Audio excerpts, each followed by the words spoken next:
সুপ্রিয় দর্শক, আসসালামু আলাইকুম। আবারও একটি নতুন সোলারের সেটআপের ভিডিওতে আপনাদের স্বাগতম। দর্শক, আপনারা এই মুহূর্তে যারা আপনাদের গ্রামের বাসা অথবা শহরের বাসাতে আপনারা সোলার সেটআপ করতে চাচ্ছেন, দর্শক দেখতে পাচ্ছেন আমার সামনে সোলার প্যানেল। এখানে দুইটা সোলার প্যানেল আছে বা 610-20 ওয়াটের করে দুইটা সোলার প্যানেল। টোটাল এখানে আমার 1240 ওয়াট সোলার প্যানেল আছে।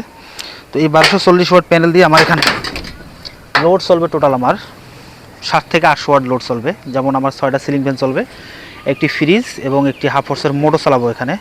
তো দর্শক, আপনাদের অনেকের প্রশ্ন থাকে যে আপনারা এই ধরনের সোলার সেটআপ করবেন, যাদের বাসা একতলা অথবা দুইতলা বিল্ডিং, আপনারা বিদ্যুতের লোডশেডিং এবং বিদ্যুৎ বিলের চাহিদার কারণে আইপিএসের পরিবর্তে সোলার সিস্টেম করে আপনাদের বিদ্যুতের চাহিদা পূরণ করতে চাচ্ছেন, তাদের জন্য আপনারা এই ধরনের ছোটো ছোটো সেটআপ। তো দর্শক, আজকে যে সেটআপটা করলাম এখানে দেখতে পাচ্ছেন যে 1200 ওয়াট সোলার প্যানেল, এর সাথে একটা 1200 ওয়াটের ইনভার্টার আছে এবং 200 এমপির একটি ব্যাটারি আছে। তো এখানে টোটাল কত টাকা খরচ পড়বে তা আগে আমি আপনাদের দেখাবো। এখানে নিচে আমি কি চালাচ্ছি, তারপর আমি স্তর বাই স্তরে ভিডিওর মাধ্যমে আমি আপনাদের জানিয়ে দেব এই টোটাল সেটআপে আপনাদের কি চালাতে পারবেন এবং কি সুবিধা হবে এবং কত টাকা ব্যয় হবে সেটা আমি আপনাদের দেখাবো।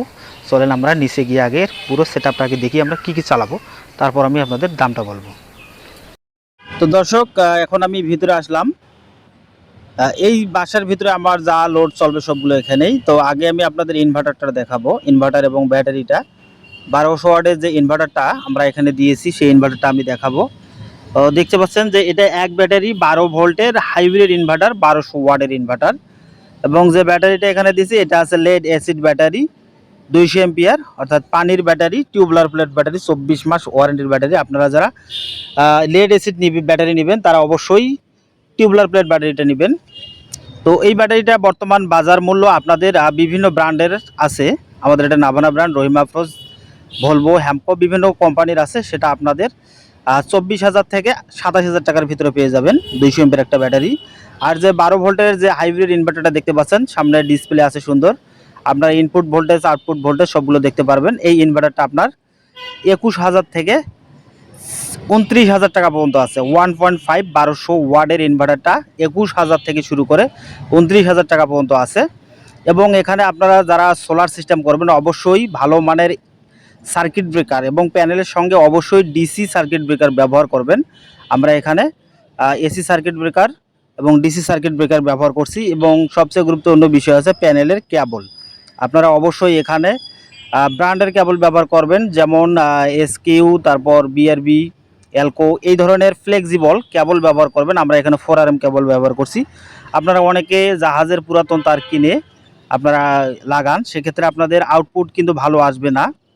বর্তমান আউটপুট ভালো আসলে ভবিষ্যতে ভালো আউটপুট আসবে না। এবং যে ব্যাটারি কেবলটা দেবেন সেই ব্যাটারি কেবলটা ভালো দিতে হবে। তা দর্শক, আমার এই যে দেখতে পাচ্ছেন যে এখানে টোটাল এই যে সামনে যে ফ্রিজটা দেখতে পাচ্ছেন, এই ফ্রিজটাও কিন্তু আমি চালাবো আমার এই সোলার ইনভার্টার দিয়ে। দেখতে পাচ্ছেন এখানে comment box, solar IPS indicator করে দেওয়া আছে। যখন বিদ্যুতের প্রচণ্ড লোডশেডিং হবে তখনই কিন্তু ইনি এই কমেন্ট বোর্ডটা চেঞ্জ করে ইনি ফ্রিজটা চালাতে পারবে। এবং এখানে একটি পাকঘর আছে, পাকঘরে কিন্তু আমরা একটা 800 ওয়াটের রাইস কুকারে কিন্তু কানেকশন করেছি, যেটা রোদের সময় আমরা ব্যবহার করব। এবং এখানে টোটাল 5টা সিলিং ফ্যান চালাবো আমরা। দেখতে পাচ্ছেন যে 4টা রুম আছে এবং ডাইনিং রুমে একটি চলবে। টোটাল 5টা ফ্যান এবং 5টি লাইট কিন্তু আমাদের এখানে চলবে। তো দেখতে পাচ্ছেন যে এমসিবি ব্রেকার এখানে আছে। এমসিবি ব্রেকারটা আমরা টোটালি যদি বন্ধ করে দিই, দিয়ে আমরা পুরো লোডটা আমরা টেস্ট করব। ফ্রিজও কিন্তু আমাদের বর্তমানে এই আইপিএস দিয়ে আমরা চালাচ্ছি। তো দর্শক, এখানে 5টি ফ্যান, 5টি লাইট, একটি ফ্রিজ যদি আপনারা চালাতে চান, সেক্ষেত্রে আপনাদের ইনভার্টার যেটা লাগবে, ইনভার্টারটা 21,000 থেকে 29,000 টাকার ভিতরে আছে বিভিন্ন ব্র্যান্ডের কোয়ালিটি অনুযায়ী। ব্যাটারিটা আপনারা পেয়ে যাবেন 23,500 থেকে শুরু করে 28,000 টাকা পর্যন্ত বিভিন্ন ব্র্যান্ডের আছে টিউবলার প্লেট ব্যাটারি। এবং 1200 ওয়াট যে প্যানেলগুলো দেখতে পাচ্ছেন, এই প্যানেলগুলো আপনাদের 24,500 থেকে 28,000 টাকার ভিতরে হয়ে যাবে বিভিন্ন ব্র্যান্ডের বিভিন্ন দাম অনুযায়ী, যেহেতু 24 ভোল্টের প্যানেল। তো দর্শক, এই ধরনের টোটালি একটা সেটআপ করতে কমপ্লিট সেটআপ আপনার বাসায় গিয়ে যদি আমরা সেটআপ করে দিই, সেই ক্ষেত্রে আপনার 1,05,000 টাকার মতো লাগবে পুরো সেটআপ। প্যানেলের কেবল থেকে শুরু করে এভরিথিং সব পরিবহন সবগুলো আমরা করে দিব 1,05,000 টাকার ভিতর হয়ে যাবে। অর্থাৎ আমরা যে সিস্টেমটা এখানে করলাম টোটাল খরচ 1,05,000 টাকা হয়েছে। এবং আপনাদের ক্ষেত্রেও একটু কম বেশি হতে পারে, কারণ আপনাদের জায়গা বাড়ি যদি দূর হয়ে থাকে বাসা, সেক্ষেত্রে একটু কম বেশি হবে। তো দর্শক, ভিডিওটা কেমন লাগলো, ভিডিওটা যদি ভালো লাগে তা কমেন্ট বক্সে আপনাদের মতামত জানিয়ে দিবেন। আজকের মতো এ পর্যন্ত। আপনারা ভালো থাকবেন, সুস্থ থাকবেন। আসসালামু আলাইকুম।